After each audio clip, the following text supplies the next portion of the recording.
atas berkat rahmat Allah, katuhanan didorong oleh keinginan luhur, nggak bisa langsung dandani, tapi kudu gawe omah iku Indonesia. Untuk apa? Untuk ikut melaksanakan ketertiban dunia. Jadi salah satu duwe omah iku kudu duwe kesinambungan sama leluhur. Iku lho maksudku.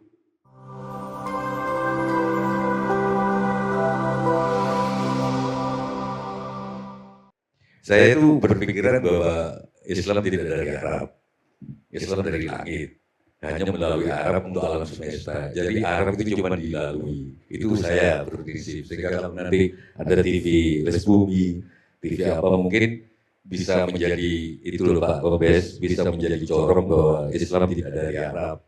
Bentuknya macam-macam, ekspresi budayanya seperti Pak Teguh untuk mengatakan bahwa Islam tidak dari Arab tapi dari langit. Kebetulan lewat Arab. Karena bahasanya paling lengkap, bahasanya paling logis. Aku nggak ngerti bahasa Arab. Mawaddah itu katanya kata Buya Sakur Yasin itu ke-17 kalau nggak salah untuk menyatakan soal cinta. Bla bla bla bla bla bla, cinta yang sudah saling membutuhkan itu udah itu mawaddah. Makanya terus kenal murid bukan Janun kan. Dia bilang kok bisa ada semoga samawa, sakinah mawaddah warahmah itu salah. Yang namanya menikah pasti mawaddah, sudah pasti. Yang namanya kalau kata kiai-kiai di Jawa Timur namanya orang dilahirkan sudah pasti ada rahma. Kita itu berenang di lautan rahma. Maka bekerja itu mencari rezeki itu konsep yang salah. Bekerja itu memilih rezeki. Karena sudah ada prasmanan rezeki itu. Jadi kiai. Jadi salah. Harusnya kalau menurut MH Kombes dengan mawaddah dan warahmah semoga menjadi keluarganya sakinah. Betul. Banyak salah kaprah. Tahun 2010 aku memproklamirkan gak ada kata duka cita untuk kematian. Karena tak terlalu innalillahi wa inna gak ada. Turut berduka cita dari mana gak ada. Cuma dari Tuhan kembali ke Tuhan. Gak ada duka cita. Gak ada Pak. Wah dibully waktu saya. Tapi sekarang mulai banyak orang gak mengucapkan duka cita. Oke sekarang agama sama kebudayaan. Oke Jiwo. Kebudayaan agamamu nggak mengajarkan duka cita. Budaya ada. Tangisan untuk kematian. Budaya yang mana? Kalau kita kembali ke aslinya, saya studi Batak nggak ada nyanyi-nyanyi itu malah. Katanya karena orang mati itu dianggap sudah mencapai puncaknya itu. Bahkan setahun yang lalu, ini bukan cerita lama, di Instagram ada dimuat nyanyi-nyanyi. Di Toraja nari-nari. Waktu Slamet Gudono meninggal di Tegal itu tahun 90, itu nggak ada tangisan. Ketua adatnya ikat kepala, aku ulangin beberapa kesempatan itu berdiri di yang lahat. Hei Sirah Slamet Gundana, Sirah saiki sorana. Kamu sekarang sudah nggak ada. Nanging aja gentar, nanti ada cahaya yang akan menggagah. Targetnya gagah dari mana? Sinetron yang bikin terus kematian hitam-hitam gitu. Makanya nanti kalau ada TV Les Bumi, sinetron kematian biasa aja. Loh aku tanya ke Mbah Maimun kecelakaan kok di upacara kematian. Mbah Maimun sama Gusmus. Kelihatannya remeh-temeh enggak? Saya pernah ngomong ke KPK. Oke KPK kan ada divisi penindakan. Ada divisi pencegahan, ada divisi pendidikan. Boleh nggak saya ikut ke divisi pendidikan? Dengan apa? Aku kampanye ke sekolah-sekolah bahwa tidak ada duka cita dalam kematian. Tujuannya apa? Supaya menyangka bahwa hidup ini sementara. Kenapa ada korupsi? Ya karena turut berduka cita itu. Kalau mati dianggap duka cita, dunia segala-galanya gimana orang nggak korupsi? Setiap yang aku omongkan itu inti gitu. Jadi inti. Tapi orang KPK nggak ngerti ini. Orang KPK nggak ngerti ini. Intinya inti.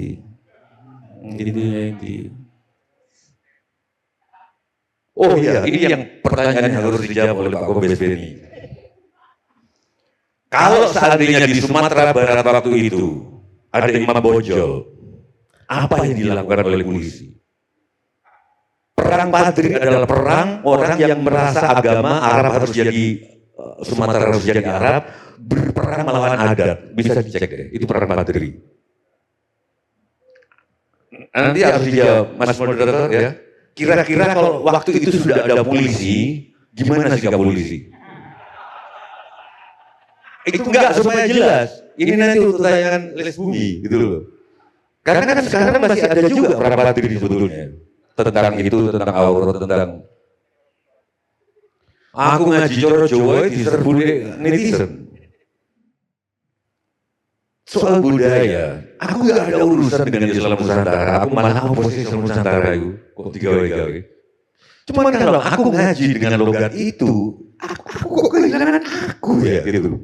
Masa sih agama boleh menghilangkan individualitas seorang? Amana ar-rasulu bima unsila ilaihi min rabb.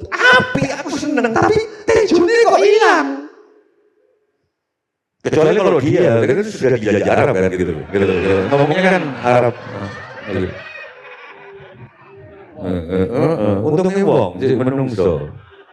Jadi kalau aku ngaji Arab sekarang mulai aku intens, bukan karena mau Islam Nusantara enggak. Iki Islam sing tak hayati, karena aku pengen kalau denger bacaan kitab suci itu enggak wedi, enggak kayak dari yang orang yang sok suci membaca, tapi bodoh-bodoh.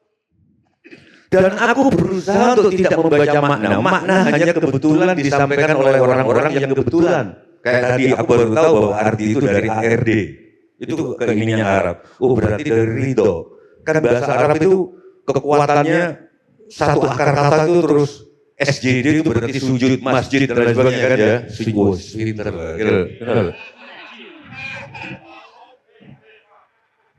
Tapi aku nggak mau. Sorry, aku bukan menghina. Cuman aku nggak di situ gitu loh. Ya Tuhan nafsul bagus, tapi ada aku di mana? Katanya kita mengukuhkan leluhurku mengajarkan antara lain Megatur, antara lain Asmorodono, Anjasmorari mami Asmiraku la omarto Aneng Buddha tasih Mutar urung ayot. Ojo tepuk tangan kok mata najo ae. Nah, terus ini kayaknya pas ini. Ini pas. Ya Tuhan nafsul mutmainnah irji'i ila rabbiki radiyatan mardiyah fadkhuli fi ibadi wadkhuli jannati. Aku itu nyawi jinar Gusti Allah tanpa usuk suci aku yo kurang ajar bojoku yo paling stres nang dunya tak tak gue gitu. Yo dadi enak gitu. Dan sekarang ada tambahan, oh ternyata Mardiyah, karena Mardiyah itu ada ARD juga, mungkin ada ridho-ridhonya ya. Iya. Gitu. Aku nggak perlu sekali, karena kalau aku sinau itu dijajah oleh ahli tafsir gitu. Aku nggak mau dijajah itu. Dari melodi itu ini kayaknya, ya Tuhan nafsul mutmainnah ya Rabbi radi. Kayaknya nyoh, bener. Ternyata bener. Makanya banyak orang nanya nama bayi aku gitu. Oke, terakhir untuk semuanya, untuk teman-teman juga dalam pembukaan ini, saya tadi iseng-iseng baca pembukaan Undang-Undang Dasar 45. Pembukaan itu kan salah satu yang gak diamandemen Pak Polisi. Siapa tahu Pak Polisi nggak tahu gitu. Nggak guyon, karena mengandung Pancasila jadi gak diamandemen. Ternyata bukan karena perjuangan, bukan karena bambu runcing, bukan karena apa itu merdeka, tapi atas berkat rahmat Allah. Berarti itu ketuhanan yang Maha Esa, menurut lu ya. Dengan didorong oleh keinginan luhur, kamanungsane, nafs, aku nggak tahu terjemahannya apa gitu. Nafs, itunya lu. Kita membentuk. Untuk apa? Untuk melaksanakan, ikut melaksanakan keterlibatan dunia. Raiso langsung. Untuk membentuk negara.